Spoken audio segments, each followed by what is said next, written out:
Are these people even characters anymore? Hey guys, MasakoX here. Character traits. A very common facet of any character that you expect to have a diverse and broad range of emotions and personalities, making them more than just one-dimensional. And since we've got plenty of diverse characters in Dragon Ball, it'd be quite easy to assume that there are plenty of character traits to be had, eh? I mean, we've got Goku, who's simple, pure, and somewhat reckless. We've got Vegeta, who is arrogant, prideful, but also honourable. And then we have Krillin, who is bordering on the lines of cowardice and bravery, but on the whole remains loyal. And I think it'd be safe to assume that during the course of over 30 years at this point, that these characters have been etched into our mind about where they are today, that they've always been like that. It's never really been any different. But you'd be wrong to assume that. Things change, as do characters. Dragon Ball back in the 80s was far different from where it is today. The characters that were there and are still here are two different entities. Before their modern interpretations, viewers and readers just assumed that they were like that already, so it was very different.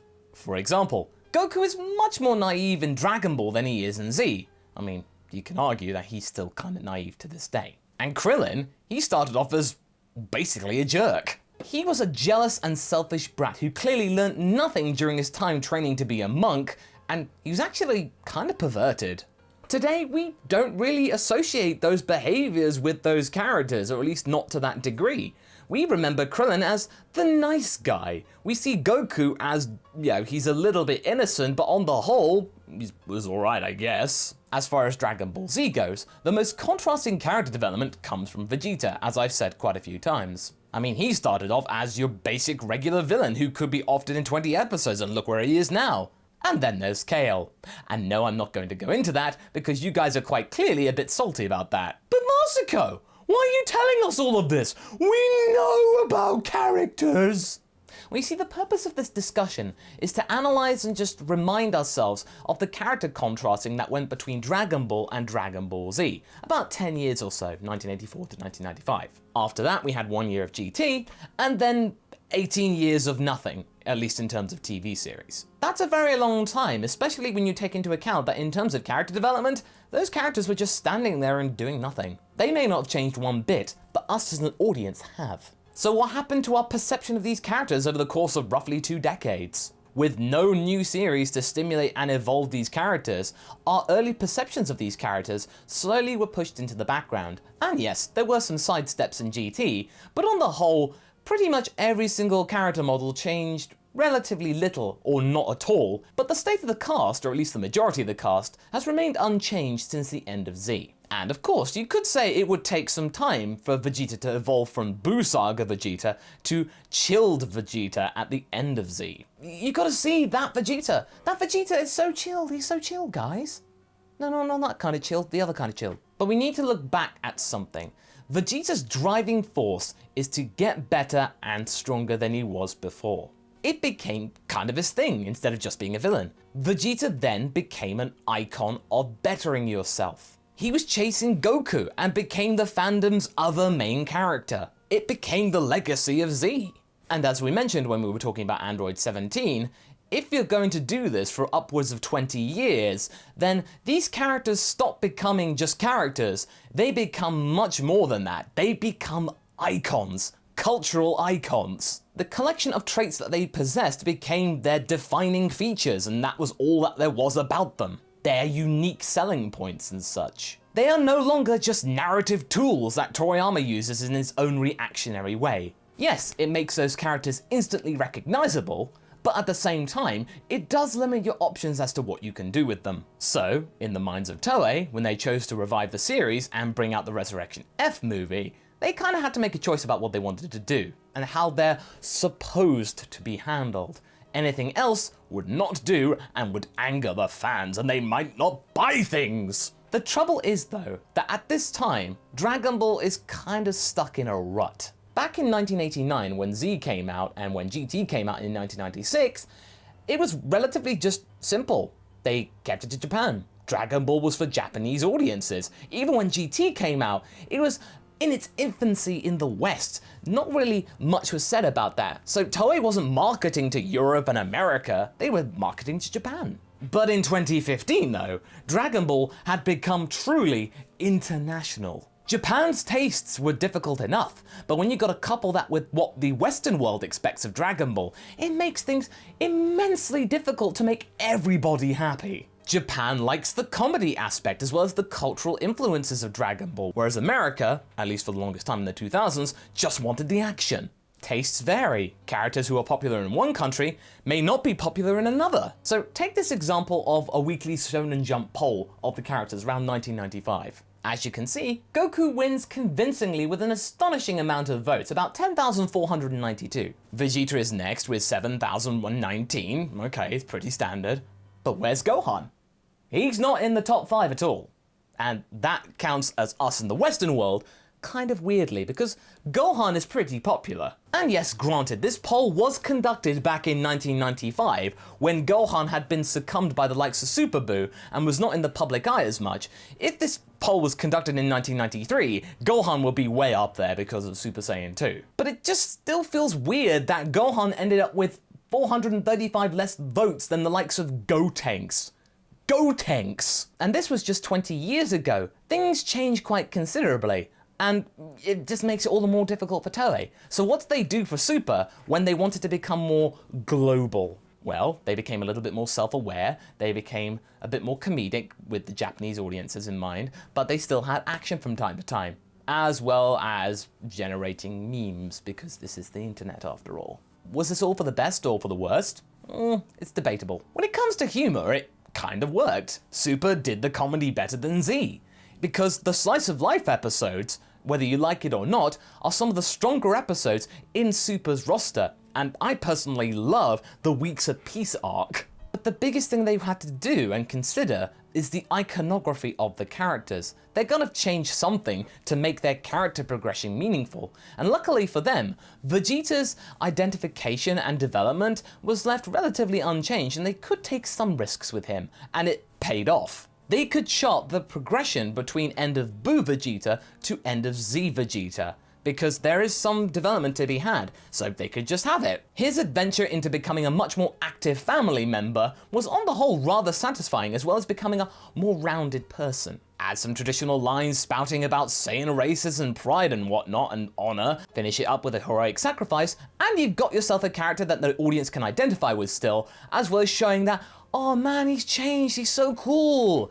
It pleases the audience, and in Toei's mind, that's all they want. The icons that Toei sort of touched upon were the likes of 17 and Roshi. And these ones they kind of had to do something with, because 17 hadn't been around for a long time, and Roshi's traditional character archetype is problematic these days. Therefore, their iconography was changed for the better. The changes to Roshi and 17 didn't scupper their original identifiers too much. The problem arises when you get to characters who didn't really have a solid base to begin with. We're talking about the likes of present Trunks and Videl. Granted, Trunks had some interaction with his future self, but as is with Dragon Ball Super, it didn't really go anywhere. The problem is with Super is that they had too many writers, and as a result, it lacked consistency. So what one character would do in one episode may not translate to the next one. We're talking about episodes 118 and 119 as a good example. But this whole thing with present Trunks isn't a modern issue.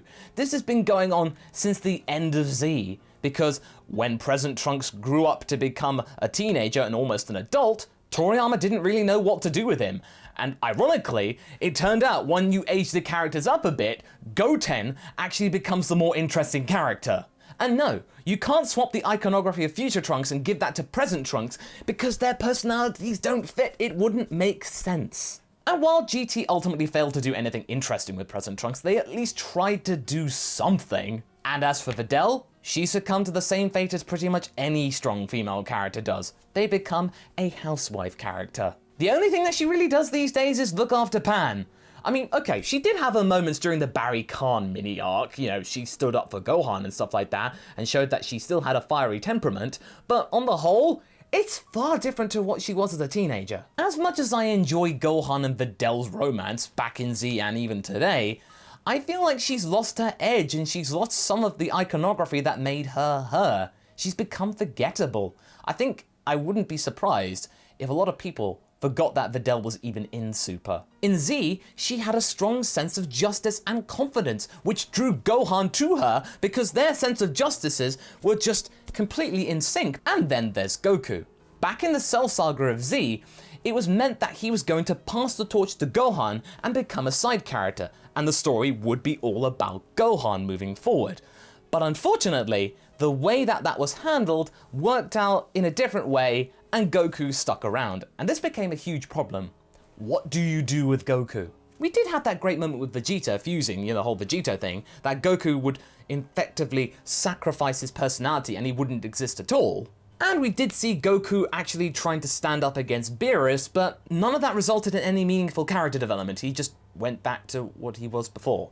Goku simply stalled and he hasn't got going again since. He still wins polls in Japan, and even in the West people still like him, so why do anything? And I think one of the things that meant that GT would fail is because they missed the mark with Goku.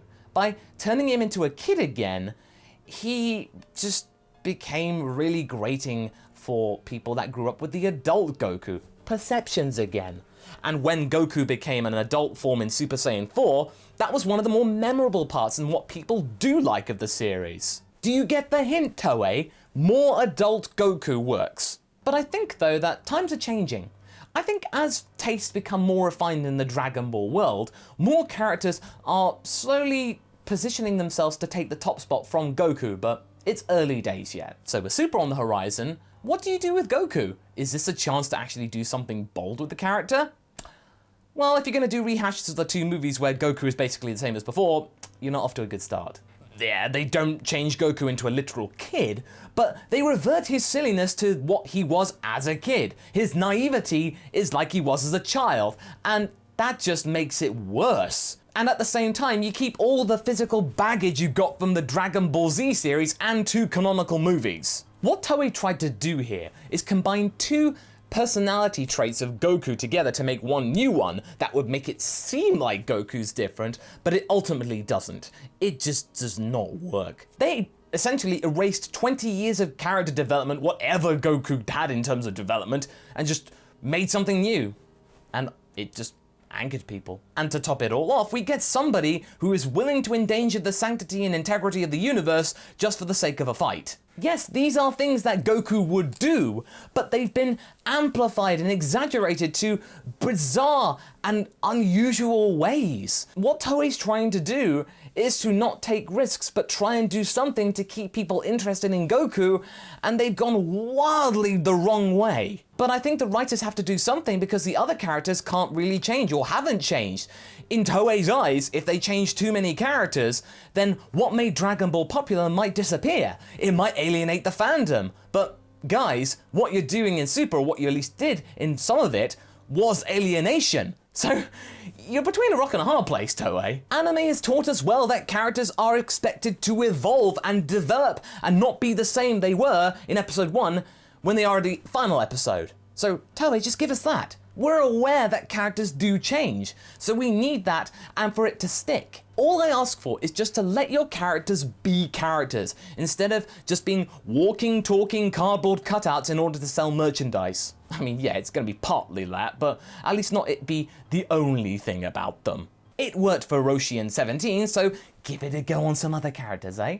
So what do you guys think? Do you think Dragon Ball should take more risks, or do you think it's okay as it is? Leave a comment below and let's get this discussion going. Anyway, I hope you enjoyed this video. Until the next one, be sure to like and subscribe. Catch you later!